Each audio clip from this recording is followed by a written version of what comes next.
Halo semua, kami dari kelompok 9 akan membahas tentang dasar-dasar moneter internasional dalam video ini. Ikuti ya. Anggota dari kelompok yaitu Pastriono Malau, Natalin Tambunan, Romagiano Sempiring, dan Diki Chandra. Adapun bahasan yang akan dibahas dalam video ini yaitu sistem moneter internasional, pasar valuta asing, nilai tukar mata uang, determinan nilai tukar, penerapan nilai tukar di Indonesia. Yang pertama kita akan membahas tentang sistem moneter internasional. Sistem moneter internasional adalah standar atau ukuran mata uang suatu negara yang diterima negara sebagai mata uang dunia. Sederhananya, sistem moneter berhubungan dengan nilai mata uang dan perbandingannya. Suatu sistem moneter internasional yang berjalan dengan baik akan melancarkan perdagangan di dunia, arus investasi asing, dan interdependensi global. Lalu, bagaimana sejarah dari sistem moneter internasional ini akan kita bahas selanjutnya. Sistem moneter internasional dimulai dari masa bimetalisme, di mana kebijakan moneter nilai mata uang ini terkait dengan nilai dua logam, biasanya itu perak dan emas. Yang kedua itu adalah standar emas atau gold standard, adalah sistem moneter di mana pemerintah mematok mata uang domestik ke emas. Yang ketiga itu adalah sistem interwar period, yaitu tahun 1915 sampai 1944. Ada 4 tahap, yaitu yang pertama nasionalisme ekonomi akibat Perang Dunia Pertama, standar emas klasik gagal untuk dipulihkan, ekonomi tak stabil, dan bank bangkrut karena terjadi penarikan besar-besaran. Yang keempat itu investor panik, ingin melarikan modal ke luar negeri, padahal semua di luar negeri bernasib yang sama. Nah, sistem yang keempat itu sistem Bretton Woods tahun 1944 sampai 1976, di mana dolar menjadi pusat sistem moneter, sehingga sistem ini disebut dengan sistem dolar. Harga emas bisa naik pada sistem ini sehingga menimbulkan dilema Triffin, yaitu menolak mengubah nilai tukar dolar ke emas. Yang kelima itu adalah non-sistem, itu menghasilkan kurs mengambang, negara mengukur nilai kurs mereka terhadap dolar.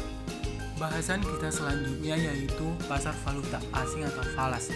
Valuta asing atau yang disebut falas atau yang dalam bahasa asing dikenal dengan foreign exchange atau forex merupakan adalah mata uang yang dikeluarkan sebagai alat pembayaran yang sah di negara lain.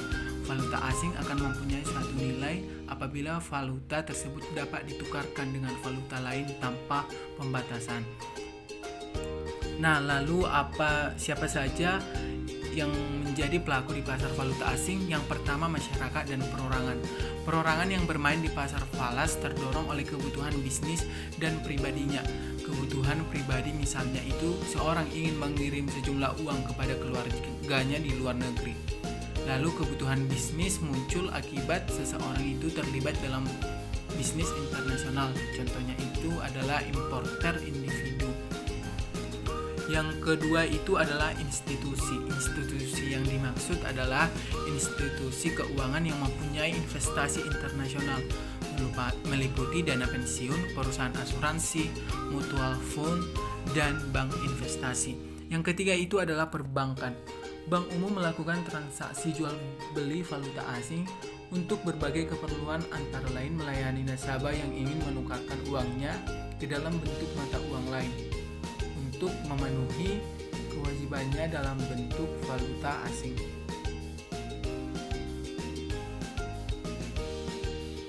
Nah, melihat bagaimana pelaku di pasar falas ini berarti menandakan bahwa pasar falas ini sangat penting pada moneter internasional.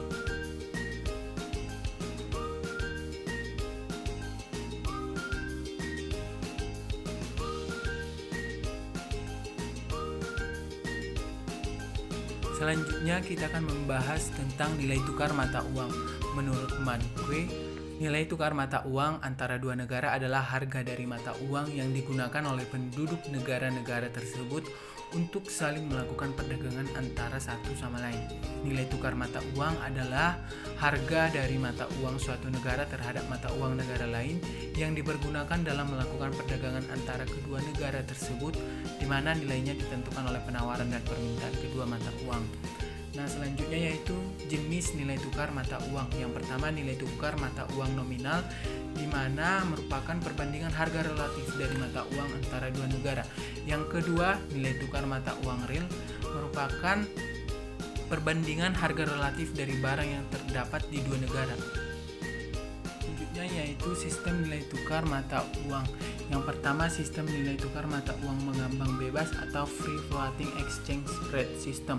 Yang kedua, sistem nilai tukar mata uang tetap atau fixed exchange rate system.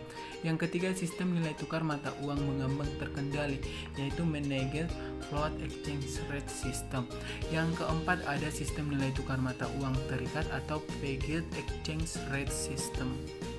Selanjutnya kita akan membahas determinan nilai tukar. Merupakan keseimbangan nilai tukar mata uang akan berubah setiap waktu sesuai dengan perubahan permintaan dan penawaran mata uang tersebut di pasar valuta asing. Terdapat beberapa faktor penentu yang mempengaruhi pergerakan nilai tukar, yaitu yang pertama faktor fundamental, yang kedua faktor teknis, yang ketiga sentimen dalam pasar.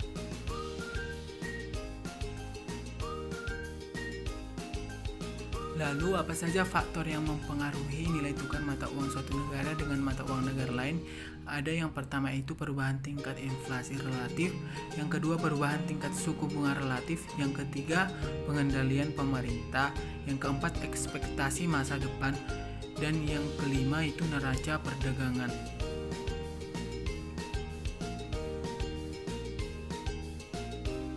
Lalu bagaimana penerapan nilai tukar di Indonesia? Yaitu yang pertama dimulai adalah multiple exchange system atau sistem nilai tukar bertingkat. Sistem ini dimulai di Indonesia sejak Oktober 1966 hingga 1971.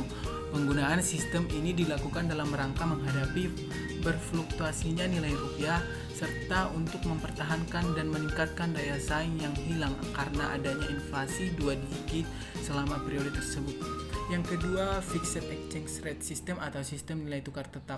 Sistem ini berlaku pada 1971 hingga 1978. Ini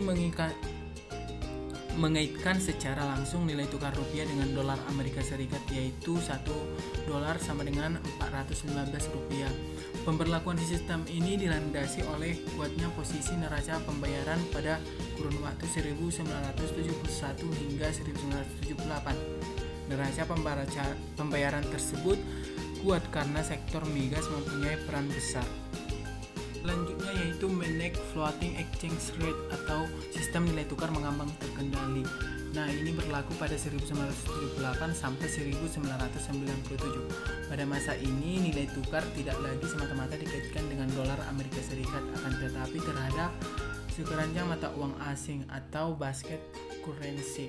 Pada periode ini telah terjadi 3 kali devaluasi, yaitu pada bulan November 1978, Maret 1983, dan September 1986. Setelah devaluasi, nilai nominal rupiah diperbolehkan terdepresiasi sebesar 3-5% per tahun untuk mempertahankan nilai tukar real yang lebih baik. Yang keempat itu free floating exchange rate system, yaitu sistem nilai tukar mengambang bebas. Ini diberlakukan pada 14 Agustus 1997 hingga sekarang. Dalam sistem ini, Bank Indonesia melakukan intervensi di pasar valuta asing karena semata-mata untuk menjaga kestabilan nilai rupiah yang lebih banyak ditentukan oleh kekuatan pasar. Awalnya penerapan sistem ini menyebabkan terjadinya gejolak yang berlebih. Misalnya kurs pada tanggal 14 Agustus melemah tajam hingga mencapai 2.800 per dolar dari posisi 2.650 per dolar pada penutupan sebelumnya.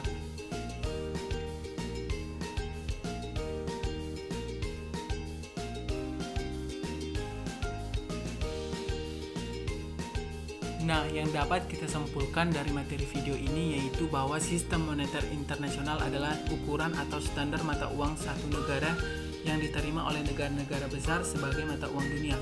Dalam perkembangan sejarahnya, bank sentral milik negara-negara dengan cadangan mata uang asing yang terbesar sekalipun dapat dikalahkan oleh kekuatan pasar valuta asing yang bebas. Beberapa faktor penentu yang mempengaruhi pergerakan nilai tukar yaitu faktor fundamental. Faktor teknis, sistem pasar falas merupakan salah satu indikator makroekonomi yang memiliki pengaruh signifikan pada pertumbuhan ekonomi karena fluktuasinya berdampak pada perdagangan antar negara. Bahwa di Indonesia telah mengalami perubahan sebanyak 3 kali, yaitu sistem nilai tukar tetap, sistem nilai tukar mengambang terkendali, dan terakhir itu sistem nilai tukar mengambang bebas. Nah, demikian penjelasan kami tentang dasar-dasar moneter internasional. Saksikan video ini untuk menambah pengetahuan kalian. Terima kasih.